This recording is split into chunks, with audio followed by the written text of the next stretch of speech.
Hi అండి. Hello అందరికీ. Rice, రోటీ, చపాతీ దేనిలోకైనా ఎంతో రుచిగా ఉండే ఆనపకాయ గ్రేవీ కర్రీ ఎలా చేసుకోవాలో చూద్దామా. ముందుగా మిక్సీ గిన్నె తీసుకుని 2 టీ స్పూన్స్ ధనియాలు, 1 టీ స్పూన్ జీలకర్ర, 2 లవంగాలు, చిన్న ముక్క దాల్చిన చెక్క, జాపత్రి, 1 ఇలాచీ, 1 టీ స్పూన్ గసగసాలు, కొన్ని వెల్లుల్లి రెబ్బలు, చిన్న ముక్క అల్లం వేసుకుని మెత్తగా మిక్సీ పట్టుకోవాలి.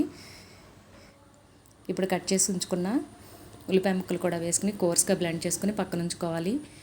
ఇప్పుడు స్టవ్ మీద ఒక కడాయి పెట్టుకుని ఆయిల్ వేసుకుని ఆయిల్ హీట్ అయిన తర్వాత పోపు దినుసులు వేసుకోవాలి.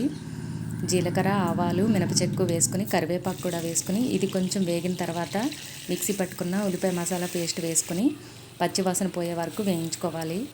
ఇప్పుడు ఇందులో కొంచెం పసుపు,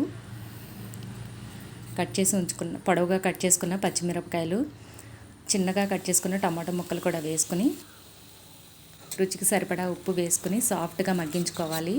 మూత పెట్టుకుని టమోటా మగ్గే వరకు మూత పెట్టుకుని మగ్గించుకోవాలి.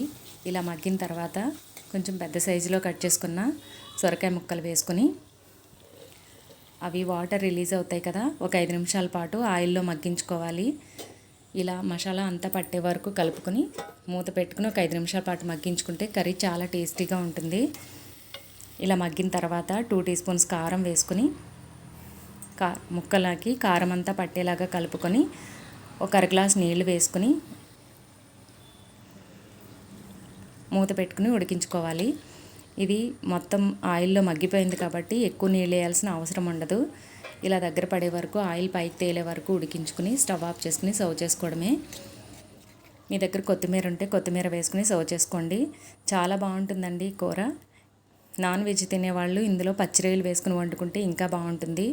వీడియో నచ్చితే లైక్ చేయండి. అలాగే మన ఛానల్ని సబ్స్క్రైబ్ చేసుకోండి.